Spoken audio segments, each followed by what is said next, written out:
Welcome to an all new episode of the No Rules Podcast. I'm Aaron Hilton, as always, joined by my main man, Malik Smith. Malik, what's poppin', brother? Not much, brother. Feeling good, feeling great. Feeling great. How are you? Oh, feeling good, feeling great. I'm a mansion and Benz, my brother, as always. Yeah. Well, I lied. I got into the routine of the mansion and Benz's thing, and I don't want to start this off with a lie. You Okay. know, I um, appreciate you I'm manifesting. yeah. This is a lot of times. We do this.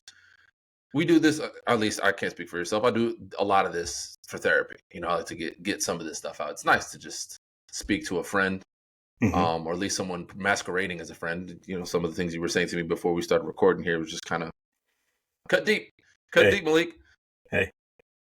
Yeah, see, all you have to say is It's "Hey." tough It's love. It's tough unbelievable. love. Oh, that's what it is. Okay. Well, yeah. So a part of my of what's leading into my malaise has been the performance of my Duke Blue Devils Mm. when the light shone brightest. I'm sure many of you by now have seen the results of the national championship game, and as such, have seen the results of the Final Four. A lot of people were more than delighted to see the Duke Blue Devils go down in historically comical fashion. Towards the end of that game, had a 15-point lead, 14-point lead with like 8 minutes plus left.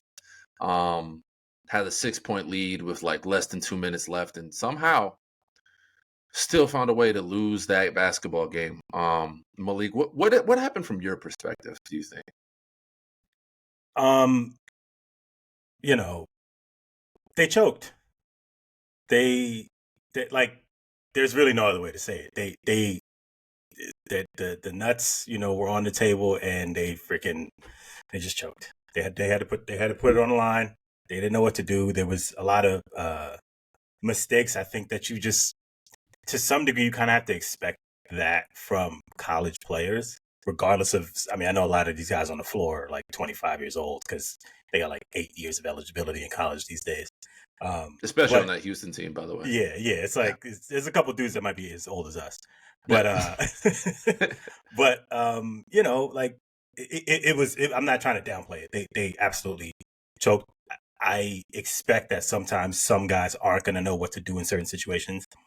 I will say, you know, for all the bad plays, and the people say that some of the calls were questionable, whatever, right? Like, they still had a chance to win the game. So even with all of that, like, Cooper Flag was, a few inches short on the jumper from having the ultimate, like, oh my God, I can't believe he made that kind of play type of moment. His one shining moment, I guess you would say. Pun Um, intended. but yeah, I mean, that was a tough way to lose, blowing that lead. I will also say that, like, Houston just didn't give in. Like, Yeah. they just wouldn't let them They made take the game. they made every single shot that I Yeah. didn't need them to make. It wasn't just like, and I need people to understand, like, looking beyond just me as a Duke fan, just watching basketball in my years of experience and watching basketball at multiple different levels. And I'm talking about from the beginning of the game, they were making shots that I just didn't need them to make. Like early in the first half, Duke went on a run. They were up double digits. It looked like they were getting ready to run away with the game. They figured out some rotation stuff. Malik Brown was playing his ass off. Caleb Foster came in relief of Tyrese Proctor. I'll get into more of that in a little bit. He was playing his ass off, and Duke built a lead. And then LJ Cryer, he just, like you said, he threw his nuts on the table. He just three after three after three, and before you knew it, a double-digit lead turned into only a 6-point halftime lead, and you're looking up like, how the fuck is this game even close? Because for me, and I said this a little bit, was bitterness as a fan, but like, that Houston team wasn't that good. Like, and it's Really? hard to, I mean, it's hard to hear, coming from a Duke fan, everybody's gonna be, oh, but like watching that, and if you watch the national championship, you'll see a lot of the stuff that I was saying to my friends when they were trying to smack me in the face with "I told you so's" and the LOLs and all this other crap that they were sending me and things like that. And I'm like, listen, man, and I said this before the national championship game happened. Like, all they were doing was shooting and relying on an offensive rebound. Like, LJ Cryer was the only person reliable until like the last 2 minutes of the game when Sharp decided to show up. But it should have been too little, too late. Duke just did. Kaman Maluach is predicted to be a top 10 lottery pick, right? He's 7'2". And obviously the legal things that are going on with people from the South Sudan. I want to be sensitive to that issue, but this is strictly about basketball. You're 7'2", grab a fucking rebound. He was a starter, 7'2". He had 0 rebounds, Malik. Like 0. You know the number that's less than 1? If you Yeah. took his over for rebounds in any way, shape, or form, there is no prop that you could have gone on Malawatch rebounds that you would have won money for, because his big ass had 0 fucking rebounds. If you would have told me going into the game that the tallest player on the floor in the Final Four, by the way, would have 0 rebounds in the Final Four, I'd probably bet that they'd lose that game. If you would have told me that the least athletic player on the floor for either team, in Constantinople, at least traditionally athletic, would lead the team in rebounds with 7, I would have told you again, yeah, Duke's probably not going to win this game. So it was tough to watch all those offensive rebounds go, and guys getting put back dunks, guys jumping over Malawatch's back, grabbing rebounds. He wasn't being tough inside. He was dropping, pocket passes and soft tosses into the middle. He wasn't going up strong. It was hard to watch. So for Duke, they just collapsed. And shout out to Houston for not giving up. That shows toughness of a champion. And it's unfortunate what happened to them in the national title game, but I saw it coming. Just because Florida has no quit in them, and is like eventually a team that isn't soft as baby shit is going to not let you just win by throwing the ball up on the rim and praying, by playing schoolyard basketball and not really having any kind of plans outside of, if Cryer don't make it, one of us will grab a rebound because we're just tougher than you. Like, no. Florida's bigs were grabbing rebounds. Florida's bigs were being tough inside and playing defense and doing things that contribute to winning basketball, things that Duke just wasn't doing. So very disappointed in the performance of the Blue Devils, but very, very impressed in Walter Clayton and the Florida Gators. Shout out to them for a national championship, their third in the team's history. Yeah, well, I should say, I feel like you really downplaying Houston there. I think grabbing rebounds is a skill, if I'm not mistaken. It's also a strategy. I mean, I understand what you're saying in terms of shot making and all of those things, right? Like we watch basketball, I think, expecting for, especially this, crop of players where all they do is freaking shoot jump shots and shoot threes, right? We expect a little bit more shot making especially at that level once you get to the Final Four.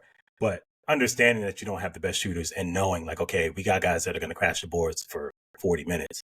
I think that's just part of good strategy. Now, I fully agree with you as well that like another team could just be like, okay, well, they crashed the board, so we also have to do the same thing.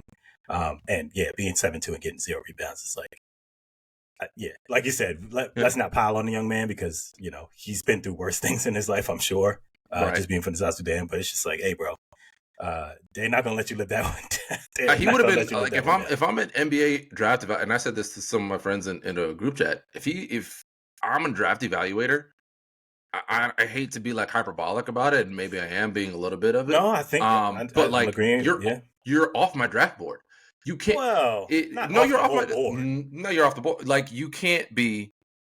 I don't have. You think he's just not getting drafted because No, I'm not saying that. I think that he deserves to be drafted. He'll probably be a first round pick. He is a very good. For 99% of the year, he has been a very good basketball player. Yeah, I am talking about my draft board, as in if the most of the people considering drafting him are drafting in the lottery, right? I can't draft you in the lottery. I can't because I can't watch in the most important game. Every game from the moment you enter the NCAA tournament is the most important game and the biggest game of your career for most of these guys, especially the freshmen, right? So I can't watch in the do or die game where all you needed to do was grab literally a rebound. Like that putback dunk was over his head, right? So the Tugler putback dunk that made it a 1-point game after Cryer missed 3, they could have just grabbed the ball. Duke has great free throw shooters, including Malawatch, actually. He's a 70+% free throw shooter for a big. It's pretty good. If you grab that rebound, you can pretty much ice the game at the free throw line. So I don't want to put it all on him because honestly, the biggest blame pie for me, it goes to Tyrese Proctor personally. But if I'm a draft evaluator in the lottery, you're off my board because I just can't watch a 7'2" guy who's known for defense not grab a single rebound. And that be the reason why your team lost is because you couldn't rebound the basketball. that to me is inexcusable, and it would knock you out of the lottery for me. So if I'm Oof. drafting in that 20s range, yeah, Tough. I'll take a flyer, and maybe you just had the worst game of your life, but I can't take that risk in the top 13 picks. I can't risk the fact that, okay, what's going to happen when you have NBA talent coming in? Yeah. Because nobody on that Houston front line is going to be in the NBA. So the fact of the matter is you just got to be tougher than that, and he wasn't. I feel But you. before yeah. Sorry, go ahead. No, go. You good. Yeah. Okay, I was just gonna say I because I think this is an interesting thing that happens with the tournament. Mm. Um, when you play really well, right? Especially because you have all these eyes on you. I feel like, especially if you're already on the radar, or even if you're off the radar, but like playing really well can shoot you into people's radar. Clayton Jr. on Florida, I think his stock is like gone Skyrocketed. crazy high He's gone from a after second round pick his to maybe tournament, late right? first. Yeah, Yeah. exactly. Mm-hmm. I don't think that it should happen in the reverse off of one game. Now, if you had a terrible tournament, then yes, probably not. Your stock is probably going down. But if you had a really bad game, and granted, at 7-2, you, especially in the NBA, you're going to play more physical players. Like you're expected to grab rebounds. Like, and let's also be clear that like they're not taking a whole lot of centers in the NBA who can't shoot threes, space the floor, do all that other stuff, right? Like you got to be able to do all those things too. So if you rebounding is like needs to be a given, especially if you can't do all the other things. Obviously hitting free throws is great, but like you look at Zach Edey, Klingon last year, right? Like it was the battle of two bigs. Those guys were super dominant. They played really well. In the NBA, they're good, but they're rotational bigs, right? So you're not expecting. And last year was a terrible draft, so it's kind of apples to oranges compared to this draft. But both guys got drafted pretty high. I don't know that your stock should fall necessarily off of one game, but to my point about stocks shooting up and watching Florida in that national championship game, and the way that they fought back, and the way that Clayton Jr. Carried them after having some absolutely insane performances all tournament. I thought Houston. Every time I watched them, I thought they were just super tough. Like you said, maybe those guys don't make the NBA, but they play their asses off. And Florida, in that last little stretch, they ran them down, which was I really don't want impressive. I don't want to disparage Houston because of what I believe. Like I'm not going to walk down or back off of what I believe about that team, because I Yeah. just don't believe. The word I used in the text message was suck, because I needed like attention to be drawn. When you're in a group chat, you needed I needed someone to like hear what I was saying. But suck it's not necessarily the It's most relative. appropriate word. Yes, it's Yeah. relative. It was like that team, like what I really didn't want to hear is the I told you so's, because like that's what happens with everybody else, like especially the people who hate Duke. Here comes the I told you so's, or here comes the this, and this. That Houston team was not that good. Like, so like everybody that had like, oh, I knew Houston was gonna beat Duke, like you were fucking sweating it out from that 8-minute mark. Oh And if yeah, Duke yeah, does yeah. what literally every other team has done in that same scenario, literally in the history of college basketball, and wins that game as Duke should have won that game, then what do you say? Do you still are that I told you so guy? No, you did not know that Houston was going to have to come and scratch and claw from down 14 points with 8 minutes left and find a way to do it against one of the most talented teams that we've seen in the last decade of college basketball. Okay, so like we won't, we can't cast aspersions against Duke in that regard. That's just one of those things where they collapsed. It wasn't youth. It wasn't this or that. It was Houston snatched their soul. So I want to give them full credit from doing that. Like it wasn't just, hey, they were scared, they were in this, they were that. It was Houston, like you said, they did not give up. Any other team could have just packed it in. 8 minutes left, we're down 14 to big bad Duke. They've got all these shooters, they got all this everywhere. They got Cooper Flag and all. They didn't want to hear none of that shit. They was like, hey man, we still in it. We still got more game to play. Yeah. And as long as there's still time ticking on that clock, we have a chance to win this game. And shout out to Kelvin Sampson and those boys for being ready when their number was called, and answering the bell, because it's one thing to be ready and not to be afraid to take that shot. But it's another thing altogether to be able to step up and hit the shot, grab the rebound, hit the free throw. They did it. Proctor didn't. And that's ultimately what ended up happening there. In the national championship game, it came back. Those chickens came back to roost. They went against a tougher team, and Florida they outwilled them. Walter Clayton didn't even score in the first half, and they won Yeah, that game. he didn't score for the first. I think his first bucket was in like the 14-minute mark or something like that. Yeah, it was crazy. He was like, it was like 0 for 11 in the first half or some crazy shit like that. It was, I mean, that dude, that team. That dude. I mean, the team for sure, but that dude, man, like he's fun to watch. Like he's one a of those tough guys son of a that, bitch, bro. you know, maybe he doesn't have a star type of career in the NBA, but he's gonna be one of those guys that everyone just expects. Like, oh, remember what he did in college? Like, you just gotta. He's gonna have that reputation. He's gonna walk in with that, with a little bit of confidence. Like, I'm better than all the rest of them dudes that I had to play. I'm better than the guy that, you know, probably going number 1, 2, 3, 4, 5, 6, you know, all the way up to wherever he gets picked. He probably is going to feel like I'm better than some of these dudes. I get TJ McConnell vibes from him. Not that they have similar games, because Clayton is more of like a shooter than irrational confidence. McConnell was like a mid. It's one of those, like when McConnell came to the Sixers, it was in the process years, and they were like, oh, they're really trying to lose. They got this, you know, 6'2" white boy, you know, from Arizona that's not really that good. But like here, McConnell is still contributing to playoff teams, you know, all these years later, still playing good basketball, still very reliable. And that mid range is still falling.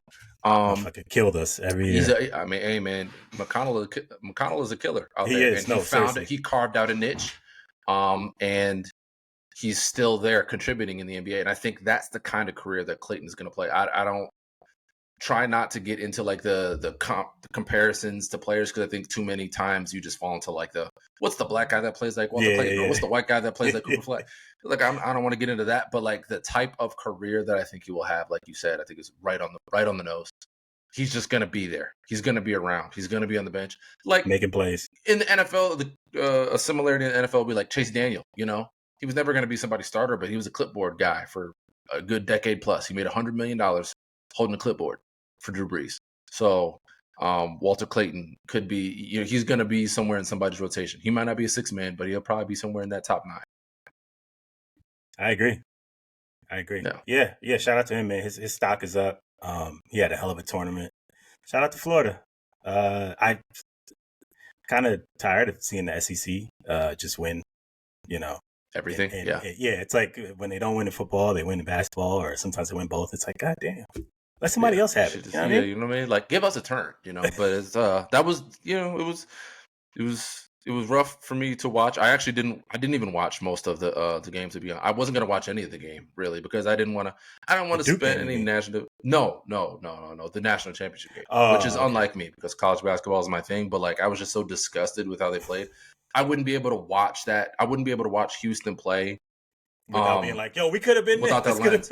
No, just to be, because I knew what Florida was gonna do. Now I thought it would be a way uglier game. I thought Florida would run away in the second half. So, you know, shout out to Houston for keeping it close as long as they did, and for holding down that lead as long as they did. But there was no doubt in my mind that Florida would have won that game. I would have put my mortgage on Florida winning that game. Just the money line, though. I wouldn't take any points. But like, there was no world in which, for me, those Houston Cougars were going to beat that Florida team. But I didn't want to bet against them and be seeming like some kind of hater, and I knew I wouldn't be able to watch that game without that lens. So for the most part, I stayed away. But moving on to the NBA, an important moment in NBA history happened just last night. Luka Doncic made his return to Dallas to play against the Mavericks. It was emotional. It was an emotional one for him. He was caught by ESPN cameras crying at the tribute video that they played for him before the game. 30 points in the first half, finished the game with 45 points. So really good. Lakers walked out with a win, even more important. But Malik, what vibes were you getting from that game? What did it tell you about Luka? I mean, it told me what I already know about him, is that he's a freaking beast. Like, the guy's a freaking beast. I mean, he was hitting some shots where you're just like, and he does this all the time, right? So it's not like he hit any shot yesterday that I haven't seen him hit before. But obviously the stage and like all the emotions and everything, you just realize, like, man, this guy is unfreaking believable. I will say this though, and I said this in a separate group chat. Mavs fans, I get it. I understand. You know, that was your guy.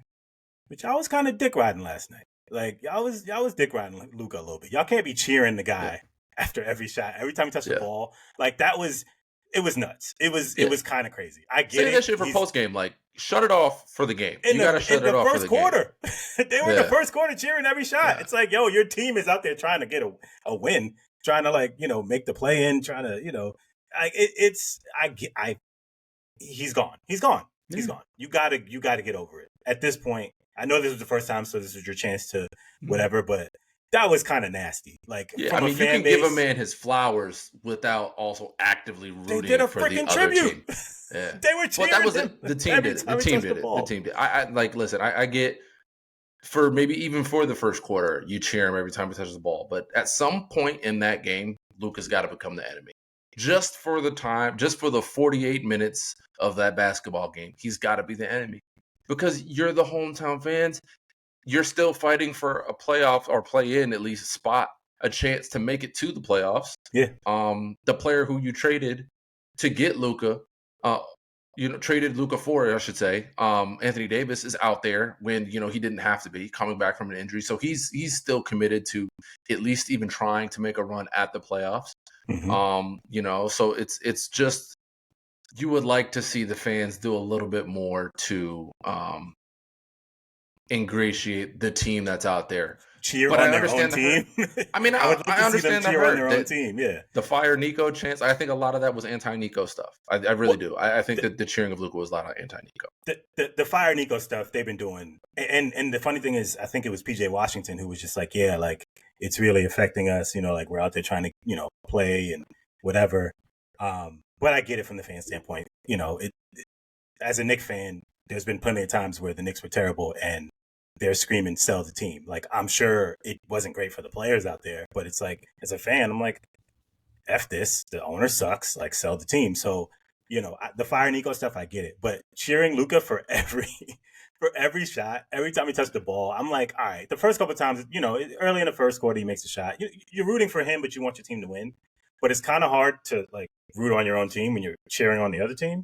Mm-hmm. And when he's taking every shot and making every shot, it just feels like you're just cheering for the other side. Like, and plus, the guy had 30 in the first half. Let's say this: the team didn't alienate Luka and ask to trade him because he was poisoning the locker room. It was strictly Nico Harrison and probably a little bit of Jason Kidd wanting to get a guy out of there and that ownership. didn't fit the kind of and ownership, that wanted to get that guy out that maybe didn't fit the culture that they wanted to build, or whatever bullshit reason they want to come up with for trading one of the best players in the NBA over the last 6+ seasons. But it happened. The players in the court didn't do that to you. Yeah. They deserve your applause just as much as Luka does. They're out there fighting their asses off to try and get you guys wins. So it's like when you're booing the team, I do kind of get it from Peter. Like, far be it for me to take the stance of defending a millionaire, who just has to go out there and play a game. But like at the end of the day, they're not the reason why Luka is gone. They still have they're still people. They still have emotions. They still have feelings. And I just feel like you still should, if you're going to be there showing up to games, you should be supporting the team. Because you're supporting the front office by buying tickets. You buying tickets to boo, it's like Floyd Mayweather became a villain for that very reason. He was like, look, more people show up to watch me lose than show up to see me win. Yeah. So he became a villain, and that's how Money Mayweather was born. So instead of Pretty Boy Floyd. So it's like you have to separate those things because you're already helping the franchise by buying tickets to the game in general. So the least you could do is show up and root for the team that's playing.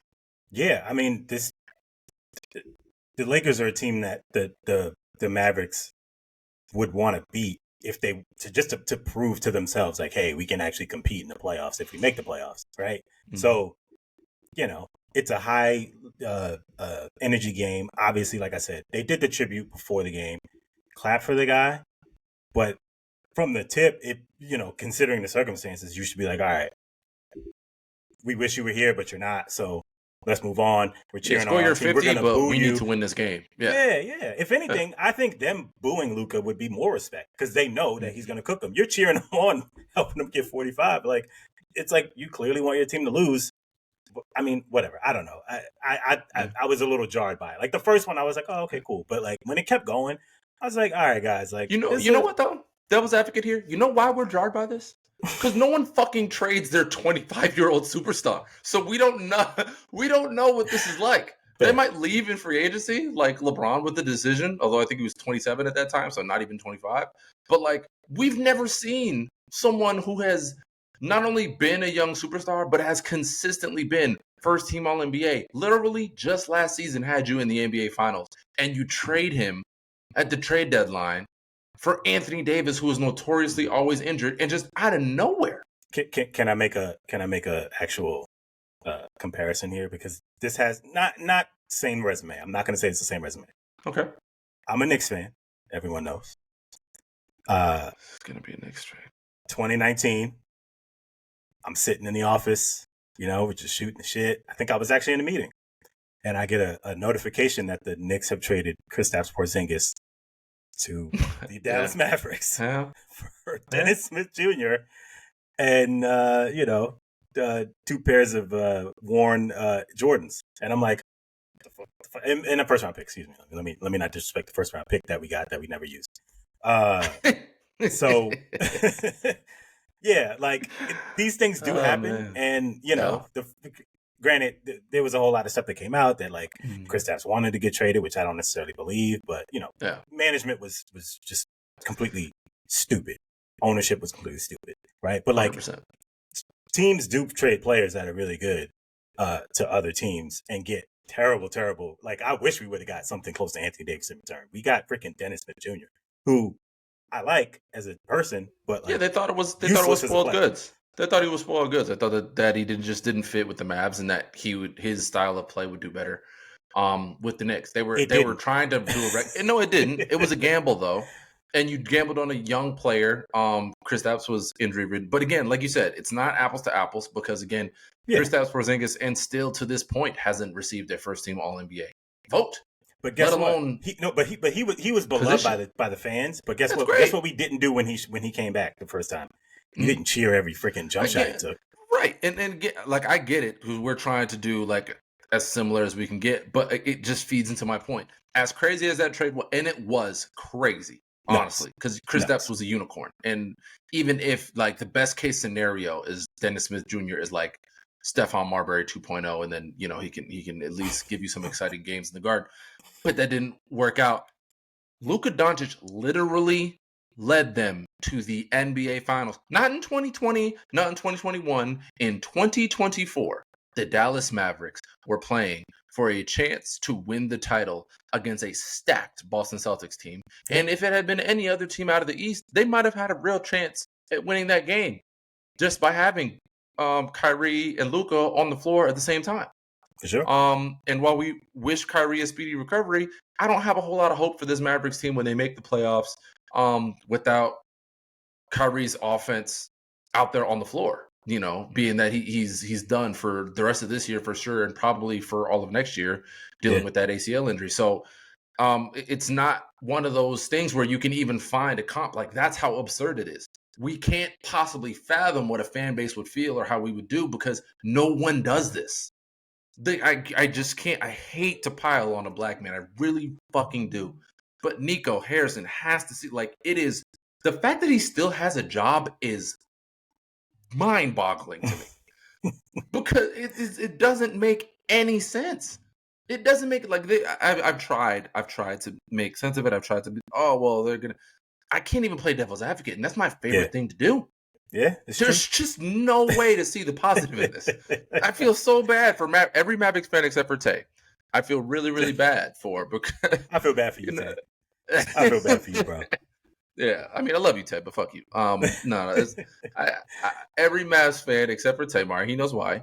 But like, there's just, it's never happened. It'll probably, I want to say it'll never happen again, but we just watched Mike Malone get fired. Yes. For no good fucking reason. You know what I mean? So, weeks after we saw Taylor, what is his name? Taylor Jenkins. Taylor Jenkins, get fired for the Memphis Grizzlies head coaching job in the middle of a playoff run for them as well. So it's crazy shit is happening in the NBA. So I'm glad you brought that up because I feel like there's a through line here. Mm-hmm.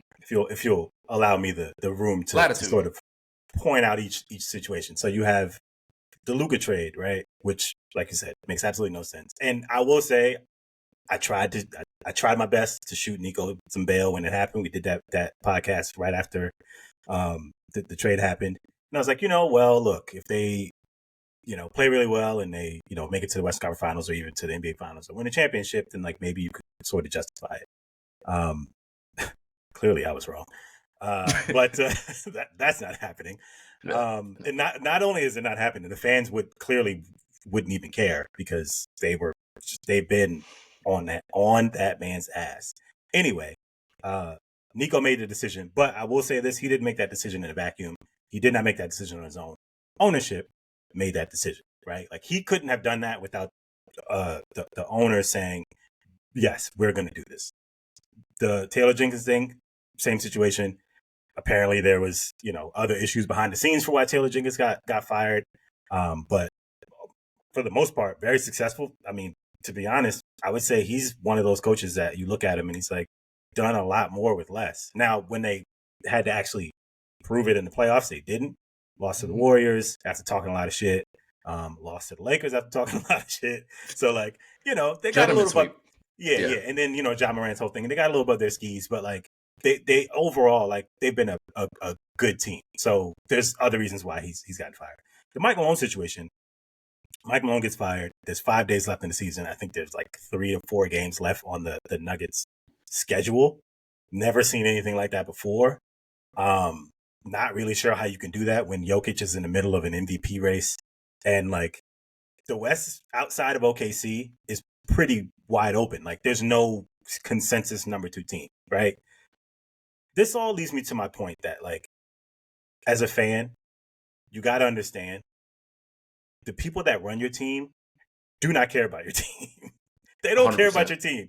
Like it's like if the Mavericks folks cared about the Mavs, they would never have done what they did. If the Grizzlies cared about like their team being successful, you wouldn't fire your coach in the middle of the season. If the Nuggets cared about Jokic actually getting a chance to win a championship, which by the way they just did 2 years ago, and they still fired Michael Malone, like and the GM, right? They said both of y'all can get the hell out of here. Y'all arguing about what y'all got. Y'all better make something work, and if you can't, y'all can get out. And they showed them both the door. But like, I think as fans, we got to remember, like, dude, ownership does not care about this team. Like, you care about all those back picks that your center is setting, and he should be getting more minutes and blah blah blah. The people who own the team that are watching, they could give a shit. Like, they care when the team is making money. They absolutely care about that. There's 2 instances where you even know who the owners are, and that's if your team is always winning. Yep. Or if your team is always losing. Yes. Because the fans are usually looking that up to ask for them to lose their job. There's really not a whole lot. The one time that we've seen something different in ownership was when a young Mark Cuban bought the Mavericks. That was the one time, because it was an instance where a guy who clearly was a fan of the game, if not the team, I don't know if he's from Dallas or whatever the case may be. I think he made his money in like Silicon Valley or something like that. I know he made it in tech, but like the .com boom. Yeah, and he made his money in tech, so I don't know if he's actually from Dallas, but whatever the case may be, he bought the Mavericks. He's there for every game. He's sitting in the same seat. He's loud, boisterous like a fan. Steve Ballmer, same thing. But maybe I think he's more following that Mark Cuban mold more than like maybe that's actually who he is. That's actually who he is. Okay, maybe it is. Have you ever seen, I'll send you the YouTube clip, but there's a video of Steve Ballmer at like some Microsoft, they have those like summits and stuff. Yeah, those summits or whatever, and he's just like fired up. Like he's trying to fire the crowd up. It's literally exactly what you expect based on watching him sit in the stands. Okay. Like it is literally that, but like 10 times funnier because it's just him walking back and forth on the stage, screaming and yelling, trying to fire people up. Like, so yeah, Steve Ballmer is like that. So he's like that. All right. Yeah. Well, that's great. So he's another one that's kind of like that, but even differently to a degree than Mark Cuban, because I still think he thinks of the game and of the Clippers more so as an asset, because that's what they are to these billionaires. This is an asset. You don't buy a team. You don't spend billions of dollars, and in most cases, upwards of $5-6 billion to buy a team so that you can appease the fans. That's something that they say so that the fans will buy tickets. But like you said, they don't care. If this team was not making money for them, or if it was a sinking cost, they would sell. they would get rid of the asset before they lose too much money. They keep this money because it's cool to own a team. Hmm. It's a power struggle to it's a power thing. You get to own something that only 29 other people in the world own, and that's an NBA team. Or in the NFL, 31 other NFL owners. You know what I mean? And Yeah. especially if you are a majority owner of a team and not like some minority owner who only put in a couple $1 million to get in on the ground floor. But like, people don't know who these people are because they don't care for you to know. They don't want you necessarily to know. They just want to operate in the shadows, keep collecting money, um, and impress their friends who don't own these teams, who don't have these things, who don't. Everybody in certain ownership circles has the Cybertruck or has a big mansion and a summer house and a winter house in the Alps or whatever the case may be, and vacations on the Amalfi Coast. But there's only 29 other people in the world who have a chance to own most professional teams. 29 to 31 other people in the world who can own a professional team in one of the three major markets in America. So that is something that they go for. And the Mavericks are not unique to that situation. They're succumbed to that situation, especially in their new ownership dynamic. Mark Cuban doesn't own this team anymore. Yeah. That love affair that he had for his team, for Dirk, for the fans, that passion that he showed on the sideline. I still ain't seen this owner at it. Maybe she's been at the games. I don't know, but like, She in the the box. She's in these the box. like Yeah. that's what they sit on their purchase, and Yeah. they count their money, and that's what this is about. And it's not even to say that it's not what it should be, because these are $1 billion franchises. So like, far be it for me to tell a billionaire what to do with their money. Clearly they've done enough that they put themselves in a position to have that much money to spend on the team, so they clearly know what they're doing from a business standpoint. But we're the ones that pay the prices as fans, to suffer, and I don't want people to keep on falling into that same trap. Yeah. I mean, I think, yeah, whatever. I'm not a billionaire, but I think I could make the case that, like, giving a shit about about the team, whether they are winning a championship or not, is beneficial to making money. Like, It is. there's Like, the Warriors plenty of franchise teams. grew exponentially because they won championships, but Right. you can still get in early, and if you own the team for a decade, you can almost double, maybe even triple your investment, depending on rights deals, depending on your plans for building new arenas and getting more Yeah. people inside. So like, there are ways to make money. Yeah, just generally being, competitive and watchable, right? Like, Yeah. I mean, that helps. Like, you don't have to win the championship for your people to be True. rabid fans of their team, right? So, like, I look at granted, I don't know how much each of these teams makes, but you look at a team like the Thunder in Oklahoma City, right? Which was the Sonics, RIP to them, although I believe they're going to be coming back soon. You know what I'm saying? We hope. But like, the Thunder have a huge fan base, and Oklahoma City, Oklahoma's not it wasn't a huge basketball town, basketball state on the professional level, because they're not a professional team before the Thunder got there. They get there, they get, KD, they get Westbrook, they get Harden, they go to the finals. I mean, then you have Westbrook for, basically over a decade. Like, and the fans would pack that place out. Obviously, they had their tough times when they weren't good, but now look, like, they're back at it because not ownership cares, but the people running the team actually give a shit about how good the team is, and they try to make sure that they're competitive every year. And now you reap the benefits of actually putting the time and energy in, as opposed to just kind of sitting back and being like, oh, well, we don't have a superstar, so whatever. Like, I guess people just aren't going to care. I mean, just think about the impetus of that, though. That's an owner that moved the team from Seattle, like, out of spite. You know what I mean? Like, that was, It wasn't out of spite. They wanted them, and they lived in Oklahoma City, and they wanted the team in Oklahoma City. How what's his face? Howard, what's his face? I don't think they worked particularly hard to find they wanted like an updated arena and all that. I don't think they worked particularly hard to. Oh, no. They were going to move. Yeah, they were going to move. Right, exactly, and that's my point. It's totally. I mean, I guess as you own a team, sure, you have the right to move that team. But again, like, I don't want to. This is again one of those situations where you had a fan base, you had a history as a franchise, you had a tradition and everything, and you changed all of that for your own personal gain. Now, it worked out for you because you ended up putting the right people in charge. Sam Presti has done a great job building that franchise from the ground up multiple times over now. and they're in position to continue to build that franchise. But that's not to say that other owners, like maybe you didn't get as lucky, but like that doesn't make this Oklahoma City owner any better than the Dallas owner. They just got lucky. They lucked into Sam Presti. They lucked into, you know, the trade that the Paul George trade that got them Shea Gilgeous, and then you know Sam Presti did the rest in terms of constantly assessing team needs and fitting those team needs while also building things through the draft and understanding that free agents are not going to want to sign in Oklahoma City. You're going to have to get people, draft people, and then overvalue certain free agents when you can pick and choose your free agent here and there. But that's just one of those things that I think more people are going to have to come to terms with, like you said, as these franchises become more and more lucrative, as more and more people build their wealth and want to build their status within society and within among those elite of the elites.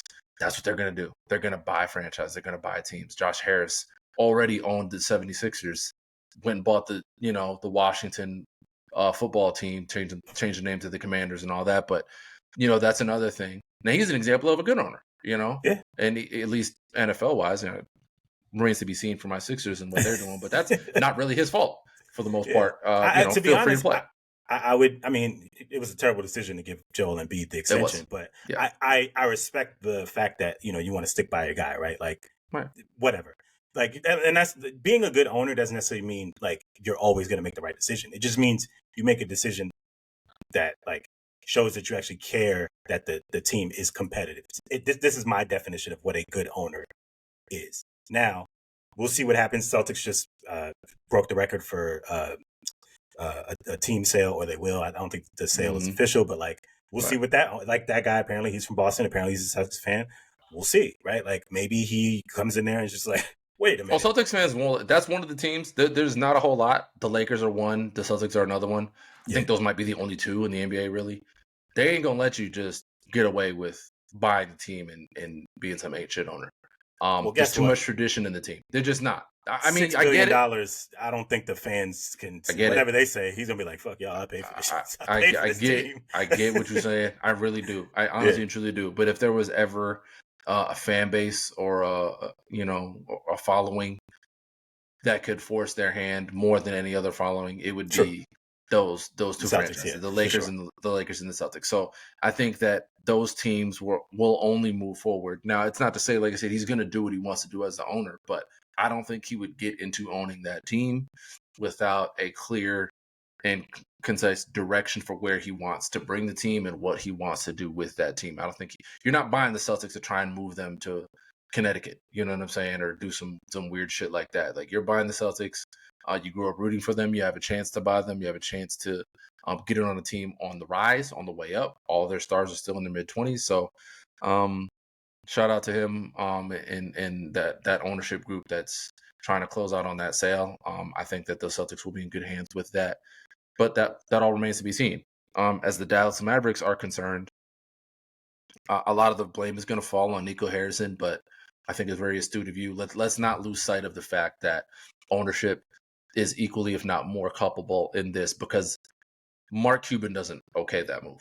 I guarantee, like, there's no way. He's gone on every podcast he possibly can to let everyone know that he wouldn't. Yeah, it's like, bro, maybe you shouldn't have sold the team then, but sure, I feel right. In a way, I guess indirectly he did okay the move by selling it to somebody who would okay a move like that. But it's like when if you see your ex struggling, it's like, I wouldn't have done that to you. You know what I'm saying? Wouldn't piss on you if you was on fire. You know what I'm saying? But like, it's oh, he cheated on you? Damn, that's great. I would have never done that to you, girl. Great. Damn. Even though, you know what I'm saying, things didn't work out for us, I would have never did you like that, though.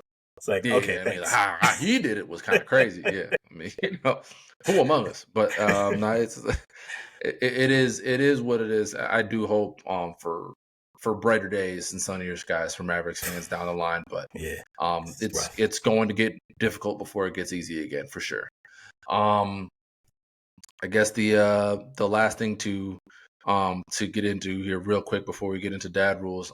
Did you get a chance to see the Red Sox Netflix documentary? Any of the episodes of that on Netflix? I mean, obviously, being a Yankees fan, but I figured as a consumer of media, maybe you might have. That's gonna be a no for me, dog. Gonna be a no. Actually, Oh funny no! enough, I'm watching Celtic City, which is enough for me. That's enough like Boston for me. So sorry. Wow, you watched the Celtics? Okay, Eh, well, I'm curious. it's a good doc. If you haven't watched it, go ahead and watch it. But it's more so not just about the Red Sox into it. That's not what I want to get into. The big part of it that's getting a lot of the buzz right now is one of the episodes with the Red Sox All-Star outfielder Jaron Duran, Mm-hmm. who very publicly went through and is still going through bouts of depression because it's one of those things it's like alcoholism, right? You're never not an alcoholic; you're always in recovery. So Right. when you're dealing with depression, you're always dealing with that depression. So that is that he's still battling depression and those demons, but in the midst of that battle. While trying to make it as a major leaguer earlier on in his career, he attempted to take his own life in his apartment via rifle. And he said the gun clicked and never went off. And Mm. from that moment, he realized, that there was a purpose for him being there, and he just wanted to explore that purpose. And he wanted to delve deeper into why he was still here, why God gave him a second chance to live, why God wanted him still on this earth. And for whatever reason that he or God or whatever it is for having him still be on this earth, we as Red Sox fans and as fans of just people are happy to have him here. But I just wanted to, like, from your perspective, with the way that things are going, with the sensitivity towards mental health and a more direct approach by more teams now to be sensitive to um, teams and players that are dealing with these mental health issues. Um, I guess how do you feel about that kind of stuff? How do you feel about players and that thing speaking out? Is it something that we should see more of? Is it something that maybe there's a little too much of? Like, what is your stance on stuff like I that? think we absolutely need more of it. I mean, it's up to the players and the people involved to feel comfortable sharing their story.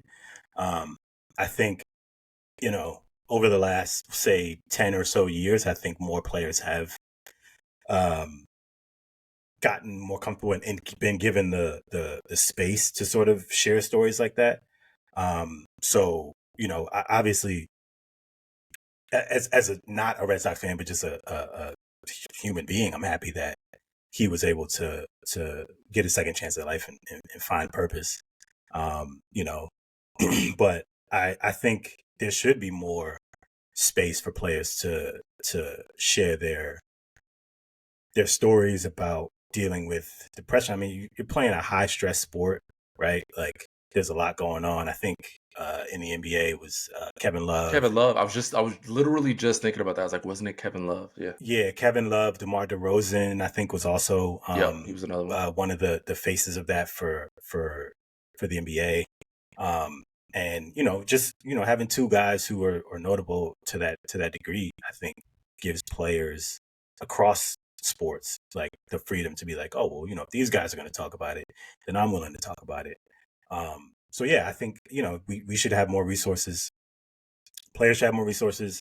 And I add this too, like because I know that this is a factor, especially because of the field that I worked in. Like sports gambling has sort of created another lane for people to attack players on social media. It's like, oh, I lost my parlay and like now I'm pissed. So I'm going to tell you, to go fuck yourself. And it's like, Right.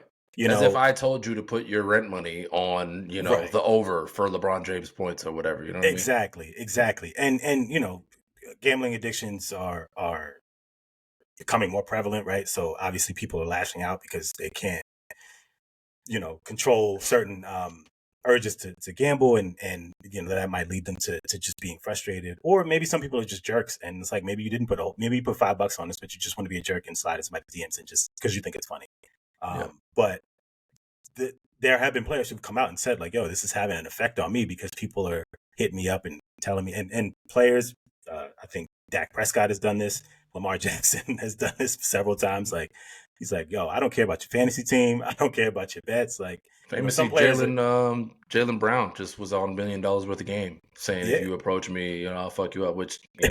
whatever. Just because you're But 6'7" don't mean you can but fight. But like, eh, but you gotta but I think for them it's like I gotta protect my mental health because I can't be yeah, running around mad at myself. I'm already mad at myself for, missing that shot or Right. whatever, right? We talked about Cooper Flag earlier, right? Like people piling on him on the internet, whether it's gambling related or not.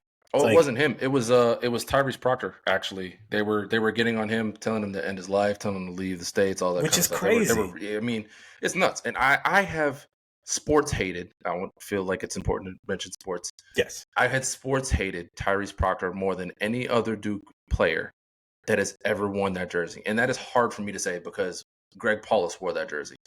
And, a lot of people who aren't Duke fans hated him. And, I joined right with them and not liking him. But Tyrese, from the moment that he stepped foot on that campus, it was just something about him. And then not living up to expectations. And then with how he played in that Final Four, it just kind of brought everything to a head really for me. But there's never a point in time where you should be telling not just a kid, but just a person in general, take your life or do the little value that we put in human lives, the things that we do because we treat these players like they're players and not people. It's disgusting. Yeah. It's just absolutely disgusting. And to speak to these athletes as if they're not allowed to have feelings, or like he was out there trying to not do well. Right. Like Jaren Durant, it was going through some rough stuff. He lost a fly ball famously in a home game against the Blue Jays. He lost a fly ball, and it became an inside the park grand slam. Most famously, and that clip went viral on social media of him just looking up in the sky and the ball landed like 20 feet behind him, and he was getting killed out there by the fans and everything. And it's like, yeah, okay, it sucks and it's embarrassing and you can boo and all that, but like, let's keep it to boos and cheers, Right. and let's stay there in that lane, because the moment you start insulting families and I hope you die and I hope your kid gets like all those Yeah. things that these disgusting fans can say, like that shouldn't be a part of it. And all you hear is, oh, it's tough to play in the Boston market, or it's tough to play in the Philly market. And it's like, New York. no, Yeah. yeah, New York, like, no, you don't get to get away with being a piece of, you don't get to get away with being a piece of shit because I'm a fan and I'm just passionate about my team and all that. No, fuck you. Like, for real. I don't want your cheer when I start doing well. I want you to stand on that bullshit you were saying when I lost your parlay, or when I dropped that ball in the World Series, or when I gave up that home run, or when I struck out, or whatever those things are. I don't need your support, because for those types of people that are willing to cross that line and do that thing, they're terrible people in general. And I got no tolerance for them. And I'm glad that people like Durant, DeRozan, Kevin Love, whoever else is out there doing it. I don't know anybody on the women's side right now doing it, but I'm sure that there are. I just can't think of who they are at this point in time. But anybody that's fighting through something mentally, or fighting for people that might be going through something mentally, especially in professional sports, always, especially on this podcast, we are in full support of that. So yeah, definitely wanted to mention that. But yeah, dad rules. So my dad rule for this week is it involves color. It's not really so much of a rule as it is an observation. I think we're all raising the same kid somehow. And this is not like a revelation, because I feel like you see it on social media at least once a day, especially once the algorithm catches up to the conversations that you're having throughout the day.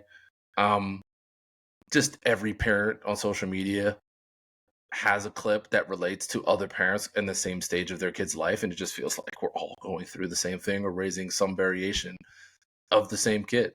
And it's wild to see, because what do you see when you're growing up and you see the kids and they're coloring, and then all of a sudden that crayon starts to find its way to surfaces that are not the paper that you put in front of your kid. And everybody thinks their kid's different. My kid's special, and she colors in the lines, and then you leave them alone for a couple of minutes with a highlighter, and her entire PlayStation gets painted up with a green highlighter. Little graffiti on that thing. Yeah, may or may not be speaking from experience. I love my baby to death, but that chair was gray, not green, when we gave it to you. So I feel you. I'm not at that level yet. We're not at the coloring stuff. Yeah. I'm still at the he's trying to put everything in his mouth phase. So I should do that too. She That's tried to nice. put the Oh, highlighter so in her they mouth. just Yeah, don't it they don't doesn't grow out of stop. it. Okay, It cool, doesn't cool, stop. cool, cool, Yeah. cool. Yeah. It's see the thing is like it's like I would be fine with it if it was certain things, but it's just like everything. It's like and it's like things that you've put it in your mouth before and you didn't like it, but you keep doing it. And I'm just like, come on, dog. Like it's just making me a little concerned that Some like you're lessons you not have to picking learn up 4 on or that. 5 times. It's metal. Like why? It's It's not gonna metal. never gonna taste good. Yeah. But Yeah. he doesn't know what metal is. Like, wait till they start. Like, I don't know if he has yet, but like, wait till they start getting curious about what you're doing when you're changing their diaper. Because like, Oh that's one thing God. that my friend Terrell like gave me a heads up about with his daughter, and I was like, nah, she's usually pretty still when it. No, I finally got to the phase, and it's like now it's she's starting to rip the velcros and things like that Oh, off that's when she's just laying there and reach down and it's never when it's just a pee diaper. It is always a poop diaper that they do this. It's like I'm getting ready to, because now I've opened the diaper and have seen the massacre that's going on inside, and I realize I need more than one wipe. yeah. So I reach down to grab more wipes, and like here she is trying to reach down, like no, Yeah. don't Yeah. grab that. Yeah. It's like Yeah, no, we've that's been a struggle for the last like month yeah. where everything is interesting. So we got the camera over here that's like, connected to the changing table and overlooking the crib. Oh, let me grab that. Oh, let me grab this. Let me stand up on the changing table, greased up with Yes. Vaseline on, and just start shaking it and like moving like this. I'm like, dude, can you stop moving for 2 seconds so I can do this? Oh, just But, wait, yeah. bro. Like that's another thing. While you're talking about like that daredevil tactics, Straight up. Aria like literally refuses any seat that she loved. Like there's 2 different chairs that we have for her, including the chair that she painted up with the highlighter. She refuses to sit on it regular.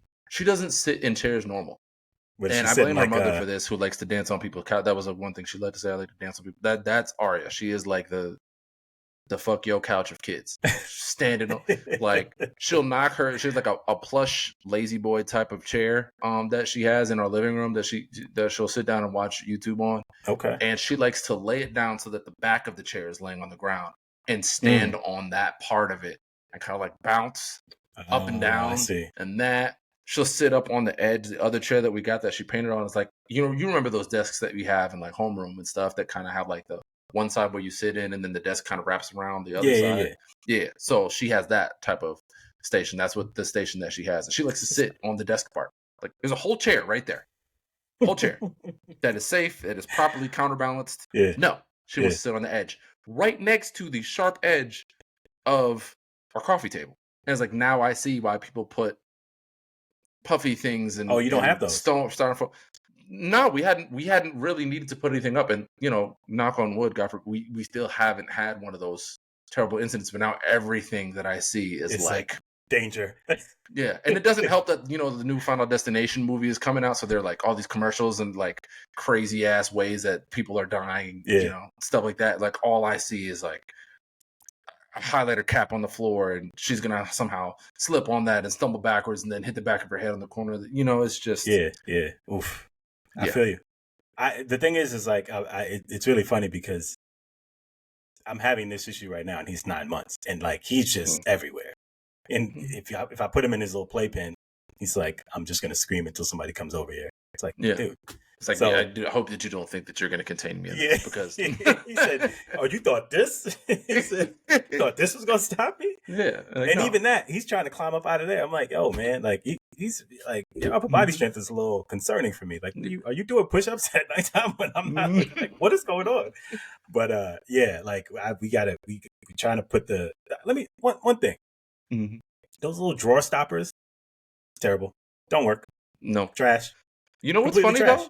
Aria, the ones that we have, they kind of click in from the out. They like close from the outside, and they're like little straps that click in. That's what I need. Yeah. So they are effective in that regard, but when they're attached like chain link to like a stack of drawers, all she realized, if I just pull the bottom one, all 3 drawers open. So yeah, so that's a thing. Genius. Apparently we're raising a baby genius. But then the other idiots, I don't outsmarted them. And then the other part of it is she doesn't know how to open it because she doesn't have the motor function for it. But she loves closing it. So sometimes the game is honestly, we're better off leaving the things unlocked, because if I see her going to regional, like, can you close it for daddy? And then she gets like this rush of euphoria by doing something that I asked her to do, and then like claps for herself. So I was like, at this point, sometimes it's a game that I play. I'm like, I don't worry as much about closing it, because if I close it, she's just going to try and open the drawer. And now I have work to do. But if I leave it open and I catch her, I'll just be like, hey, close it. And she knows how to close it. It clicks. She claps. Everyone's happy. Smart. Telling you, man. It's really Free wild. game. Like, it's really wild how much time and energy you have to spend like thinking about not just thinking about your child, but like thinking about how you have to outsmart your own kid. Mm-hmm. Like, and like just that like tiny little game where it's just like they're not gonna do that thing, so I got to do something else and trick them and make them think it's this, because they're some smart little suckers. They're determined too. Like, that's really what it is. They're just really determined. Laser focused. Yeah, laser focused with like a soul, like one singular focus on one thing. It's impressive, but yeah, it can be tiring just chasing them around from space to space. So just mark my son can't even walk and I'm tired, bro. I was just about to say, just like count your days, because once they start walking, like the first, you're gonna be nervous because they got like the jelly legs, and you're like, okay, I don't want them to stumble and fall down and stuff. So you're constantly making sure that, okay, if it's cold in the house, we got to make sure you at least have your grippy socks on, because slippery socks, you can fall down and hurt yourself. So you want the grippy socks on when you're walking around in the house. But then once they get the hang of walking, now you're worried about when you look up and they're not in the room, because silence is death. Yes, silence is death. You're a little too quiet over there. What's going on? It's every single time. It's like, where you at? Hey, Aria, like, you yelling around the room, where you at? Because they're up to no good. Yeah. And it usually involves toilet paper. In some way, shape, or form, it's either toilet paper or wipes. Aria's thing is she likes to pull all the wipes out of the little case that they're in. Yeah, what's up with that? I don't. And you just keep you're not satisfied with like one, like playing with the one. It's like, ooh, I can just keep pulling them. It's like the clown handkerchief act, except for it's not attached. I was gonna say, that actually might not be a bad idea. Just put like a little fake clown handkerchief into a box and just have her keep pulling, She'll probably catch on to that. Yeah, she probably will. It might work once or twice, and then after a while, she'll be like, I don't get the same thrill. He doesn't seem as angry. To keep me entertained, and now I don't want to do it. I want to find something I'm not supposed to be doing. Yeah, sometimes I feel like they do it just to make us angry and see how we're going to react to it, and then they move on to the next thing. Like, once we adjust to that, they're like, they don't get as mad anymore, so let's do something else. That's also free game. So yeah, maybe I just won't react. I'll try that one. Yeah. Good luck with that, because it's not going to work. Oh man! Shout out to kids. Yeah. Oh, we love them. We love them. But yeah, man. Again, we appreciate everybody that tunes in to the No Rules podcast on a weekly basis, daily basis, whatever it is. All the support and kind words and everything. We always appreciate it. Keep it coming. Thank y'all for rocking with us. It's been another week of the No Rules podcast. Peace. Peace, y'all.